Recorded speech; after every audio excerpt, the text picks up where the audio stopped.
Good evening, ladies and gentlemen, once again. Sorry about the delay with the network jams and everything, but we're going to try again and see if we can't connect with Ipeleng.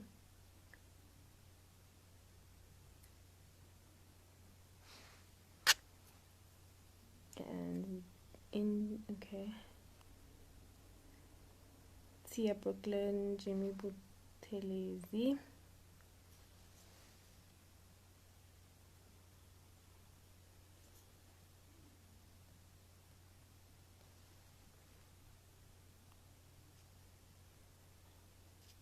Cyril Chabalala has joined. Thank you for tuning in, Cyril.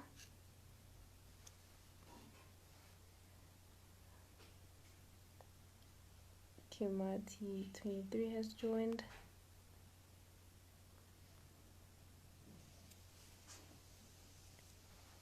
Let's just wait for Ipeleng to join the live chat so we can connect with her.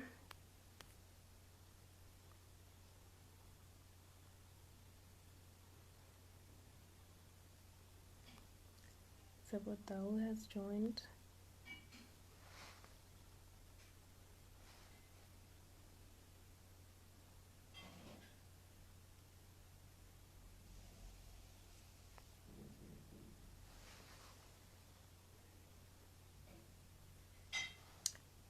Still nothing. Sia Radebe has joined. Thank you for tuning in.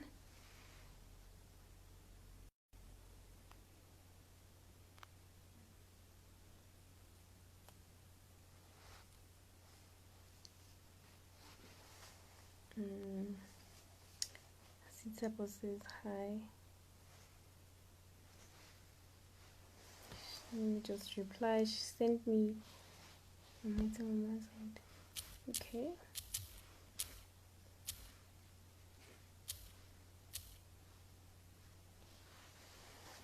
She said she's waiting on her side. So, okay. Just gonna wait for her to come and join on this side. Holy Synthesis has joined. Thank you so much for joining. Joss Jolly has also joined. And there we have Ipeleng.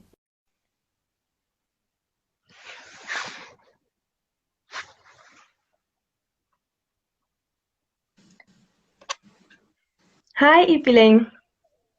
Hi, I hope this thing doesn't do whatever it's doing again. No, I think we've got you now. We've got you perfectly. There's no jamming of the network. Alright, let's get going. I'm ready. Thank you so much for joining us.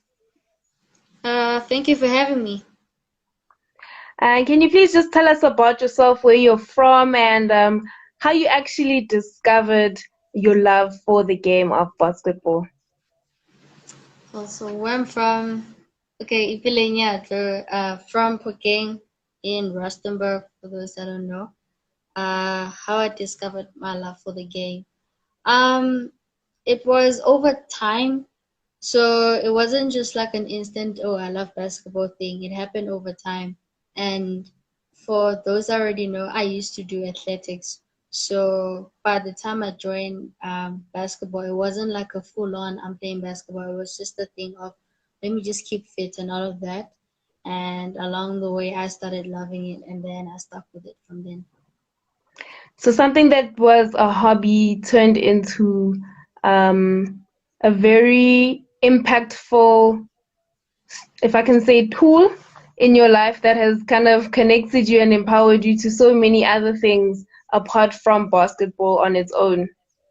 Yes, that's what happened.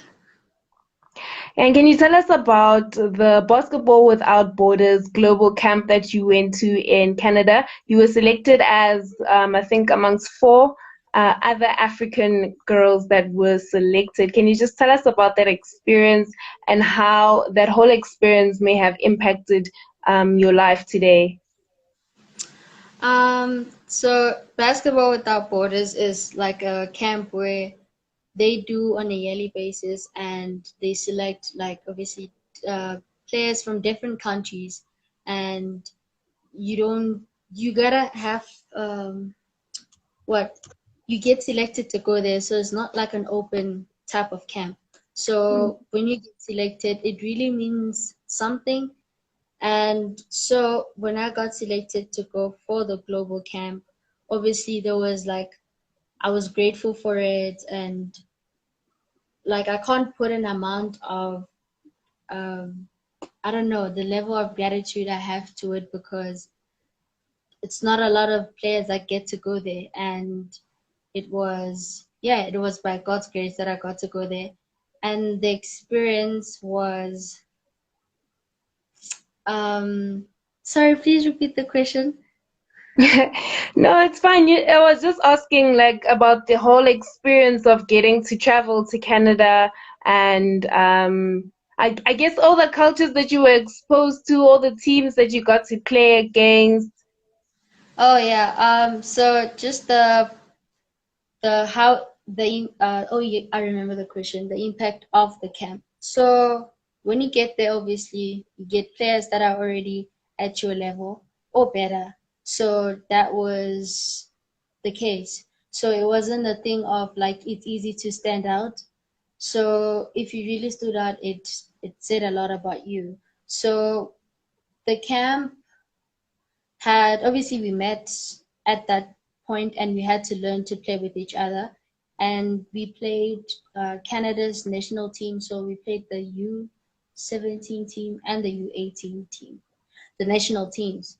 So it was a really great experience and a challenging one, but that the one that's like very memorable. So the impact it really had is for me to not stay comfortable, because once I got to that point, that's when I realized I really gotta work, because I thought I was working, but there are people out here doing the most. So the experience made me want to work harder, and had I not seen that or been exposed to that, I don't think I would have been playing the way I am right now.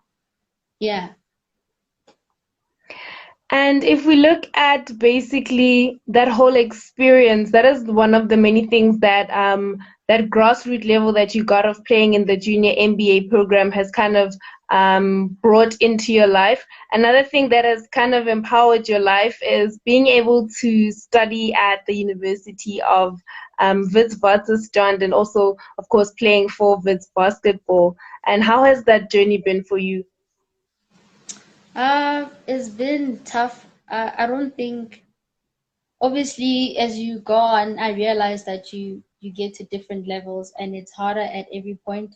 And once you get to the next point, you realize where you were was actually hard for that point. And then once you get strong, obviously, you progress. Mm-hmm. So it's nothing compared to high school. If anything, the time when I was in high school, I thought some things were harder than I got here now, and I think it's the worst. But I feel like it's only the worst because of the level that I'm at right now. It's challenging. It's everything. It's, I don't know. It's I think it's a good preparation to be, I don't know, to be independent, because you're out here alone. Nobody's nagging you to do anything, and you have to kind of have it all figured out. Yeah. So basketball wise is, it's not a thing of like you you choose not to go to practice or the compulsory gym sessions. It's a must, and you have to kind of like schedule your daily routine around that. So it's and then it just becomes part of your daily routine, and you just have to deal with the challenge that comes with it.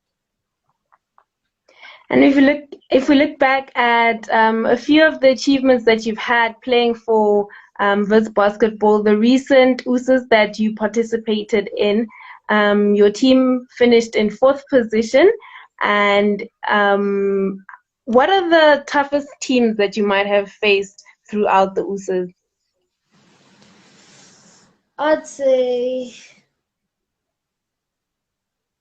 UJ. Not UJ is one of the strongest teams, but the one thing that made it more memorable was because everyone just gave their all. It wasn't a thing of it's obvious Birds is gonna take it or UJ. So that was when like it was obvious that the team that's gonna make the least mistakes, it was gonna win. So I guess that was the team that was I guess more challenging to play with because of the pressure that came with the game. And you were awarded the All-Star Award, and you were selected in the women's national basketball squad. Yes. That's, how proud were you of that moment? um it doesn't, as much as it seems like it happens a lot, it doesn't seem to, I don't get used to it. So it's a thing of like, regardless of how I play, I always wish I could have played better somehow. Or even though you get people saying, oh, you played a great game and whatnot. So I guess getting the All Star is just one of those reminders that, like, that just kind of like takes away your doubts that you actually, the work that you're putting in is paying off. And can you tell us a bit about the historical experience that you got last year in the first women's varsity basketball tournament that took place? And I think it was about 4 teams. It was VUT, Northwest University, UCT, and of course WITS. And the whole experience of being a part of that historical journey. I mean, it was exciting. The year before that, it was only the boys that had it. So when it was our turn, it was like a privilege to be the one of the teams to be in the first tournament of Varsity Cup. And the whole experience was, it was just an exciting atmosphere, and with a little bit of pressure because of the fans. Now it's more volume that we used to, just everything. So yeah, that's what I can say about it. And there's a question that I saw here from Kimati23, and he says, how has the transition been from when you arrived at WITS and now where you are as a senior in a mini rebuilding phase? um I gotta say, um so the first year was kind of like, wouldn't say easier, but it was a thing of like, we had more seniors that were like more used to the game and all of that. And it was it was, how do I explain it? So it kind of, it was flowing easily in a way, if I could put it that way. And now as a senior, it's more challenging now. It's like, you now realize that you have a responsibility towards the team. It's always there. You have a responsibility to the team, but now it's a thing of like, you have to carry your team in a way. So that's been more challenging. You're trying to see how you can take along other people, and actually, when you try to get the message across to them, what I realized what the seniors were doing when I was still on my first year. So when they were being hard on me and all of those things, now I'm at that position and I feel how it is when you feel like the juniors are not giving their 100% and all of that. It's like you understand the stakes better than they do, and I feel like they're gonna understand the stakes of practice and all of those things, and when they get to the senior level. So yeah. And and sports is one of like the many ways that we can kind of empower the youth in our communities. And just to hear from you, what would you say you have learned from basketball, and how has it kind of impacted your life?